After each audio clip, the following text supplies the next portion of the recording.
Привет! С вами я, Анна Гридюшко, архитектурное бюро Грива. И, наверное, если вы смотрите это видео, вас ждет кое-что очень увлекательное. Вы собираетесь самостоятельно разработать планировку квартиры своей мечты. И мы вам в этом поможем. Итак, начнем. Итак, для того, чтобы начать, вам понадобятся обмеры. Обмеры можно сделать самостоятельно. Для начала померите всю квартиру в плане, обозначьте все высотные отметки. Стоит учитывать, что высота в помещении может варьироваться, потому что уровень горизонтальной плиты не всегда идеален. Поэтому в одном помещении снимайте высотные отметки в 2-3 точках. Далее нанесите на обмерные кроки дверные и оконные проемы. Обозначьте все несущие элементы: колонны, пилоны, несущие стены, вертикальные коммуникации. Обозначьте выводы канализации, вентиляционной решетки, а также выводы электрики. После того, когда вы все нанесли на план, вы можете приступать непосредственно к чертежу. Его можно сделать либо вручную на листе бумаги, либо скачать какую-либо программу в интернете и, соответственно, чертить в нем. Самый удобный масштаб для планировочного эскиза 50-й. Посмотреть, как начертить в 50 масштабе, вы сможете в интернете, вбив в поисковике эту информацию. После того, как обмерный план будет готов, на него стоит нанести все ограничения. Для этого нужно изучить юридическую сторону вопроса, изучить нормы и правила, которые что-то запрещают либо разрешают в перепланировке. Этот вопрос мы поднимали в нашем прошлом видео, можете посмотреть его по ссылке, который посвящен выбору квартиры. Вы нанесли границы мокрых зон и кухни на ваш обмерный план. Вы указали все несущие элементы вентиляционной шахты. Это прекрасно. Обозначьте также пунктиром коридоры и холлы.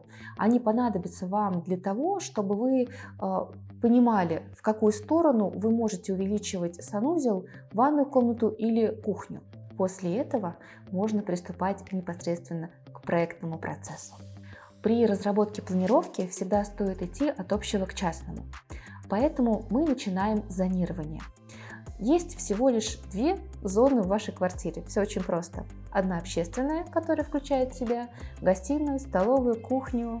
Вторая зона – это приватная, включающая в себя спальни детские, а также санузлы и гардеробные комнаты при них. Обозначьте эти 2 зоны цветными карандашами. Сделайте несколько набросков, несколько вариантов, чтобы было из чего выбрать. Но помните, что перемешивать эти 2 зоны не стоит. Важно, чтобы они были четко разделены. После того, когда вы определились с оптимальным вариантом зонирования, можно приступать к проектированию. Напишите список того, что должно быть в вашей квартире. Какое оборудование, какая техника, какого размера должны быть кровати, диваны, что в принципе вам понадобится для комфортной и удобной жизни. После того, когда вы составили список, мы предлагаем вам распечатать ваш план в 50 масштабе, либо взять уже начерченный. Начинать стоит с крупных элементов мебели, таких как платяные шкафы, кухня. Разместите сразу оборудование, которое вы планируете иметь в вашей квартире, а также крупногабаритную мебель, диваны, кровати, столы. Это очень удобно делать, когда у вас есть вырезанные из бумаги элементы мебели в нужном масштабе. Когда вы их подвинете и разместите как вам удобно, на первый взгляд, возьмите тоненькие полоски из бумаги, это будут ваши будущие перегородки, и подвигайте их с учетом того, какого размера, каких габаритов вам хочется иметь в помещении. Естественно, обращая внимание на нормы и правила. То есть кухню мы не переносим и не заезжаем ей на жилые комнаты. То же самое касается санузлов и ванных комнат. Запомните, их можно увеличивать только за счет холлов и коридоров. Чтобы избежать ошибок, помните о правилах эргономики. Запомните, есть 2 важных параметра, которые нужно учитывать. Первое – это ширины проходов между мебелью. Второе – размещайте на планах мебель правильных габаритных размеров. Это можно проверить, просто померив элементы мебели и проходы в том месте, где вы живете сейчас. Оцените, хватает ли вам этого пространства или хочется его немножко расширить. Достаточно ли широкий и длинный стол или нужно чуть побольше, либо поменьше.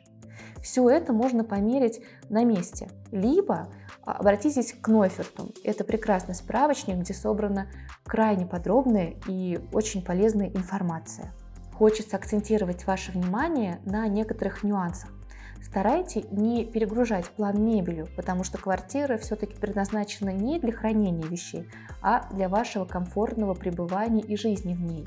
Вещи должны служить вам, а не ваша квартира должна служить вашим вещам. Старайтесь найти баланс в помещениях, то есть не стоит перегружать одну часть комнаты мебелью, а другая должна быть крайне свободной и пустой. И это вносит некий дисбаланс в ощущение от пространства. Все должно быть гармонично. Старайтесь размещать крупные габаритные элементы мебели в центральной части, но, естественно, освобождая место вокруг нее для возможного движения. Еще несколько нюансов. Вход в санузел лучше прятать, то есть вход в ванную комнату или туалет должен быть не из гостевой зоны, не из зоны гостиной, кухни или столовой. Лучше всего его размещать из холла, либо из какого-то небольшого коридора. Когда вы проектируете кабинет или спальню, стоит размещать элементы мебели таким образом, чтобы человек, находящийся в этом помещении, видел вход в эту комнату. После того, когда вы сделали один вариант на плане, подвигав мебель, нарисованную и вырезанную, а также перегородки, сфотографируйте его. Сделайте 2, 3, 4 эскиза. Если они вас не удовлетворяют на 100%, все равно фотографируйте. Потом, спустя день, вы к ним вернетесь, пролистаете, посмотрите и, может быть, увидите какие-то гениальные решения в том, что вам не понравилось вначале. Потом из этого можно будет собрать один цельный хороший вариант, который устроит вас. Когда вариант будет готов, обсудите его с членами вашей семьи, теми людьми, которые будут жить вместе с вами. Стоит взять цветные карандаши и его откорректировать таким образом. Начертите траекторию движения свои, и, соответственно, пусть каждый из ваших близких людей начертит свои траектории движения.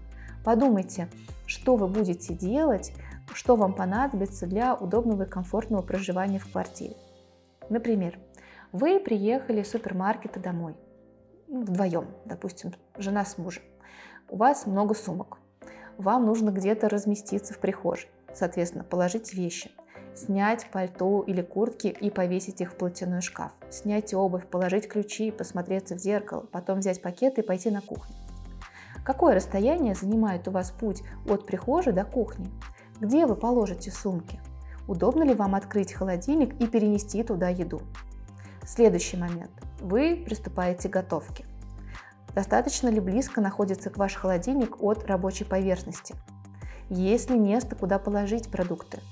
Помыть, нарезать и, соответственно, пожарить, сварить и так далее. Думайте обо всем. Удобно ли вам будет готовить, если какой-то из членов вашей семьи сидит за столом рядом? Сможете ли вы открыть ящик, если человек откинется на стуле и так далее? Из этих маленьких нюансов строится действительно удобная и комфортная жизнь в вашем доме. Обсудите это с вашими близкими людьми. Пусть каждый нарисует свой путь движения. Подвигав немножко мебель, вы придете к оптимальному варианту. Стоит проверить выбранное решение на месте. Возьмите скотч, возьмите картон и придите просто в квартиру. Попробуйте разместить крупногабаритную мебель, обозначить ее листами картона. Если у вас только внешние стены и нет перегородок, обозначьте их либо пеноблоками, либо хотя бы просто скотчем. Это даст вам более понятное впечатление о том пространстве, которое вы создали. Вы также можете на себе оценить те проходы и расстояния, которые вы наметили на вашем плане. В заключение хотелось сделать акцент на нескольких моментах. Во-первых, при разработке вашей планировки всегда идите от общего к частному. Сначала вы занимаетесь зонированием, потом разрабатываете отдельные помещения. Внутри помещения сначала вы расставляете крупногабаритную мебель, потом занимаетесь мелкими деталями. Всегда помните об эргономике.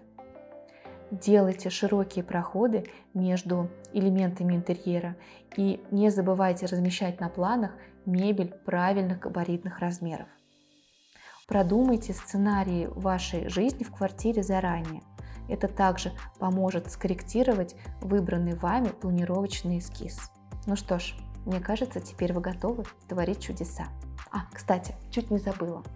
По ссылке ниже вы сможете скачать начерченную в 50 масштабе мебель. Можете просто взять лист А4 и распечатать ее на вашем принтере. Вперед к новым свершениям! Чао!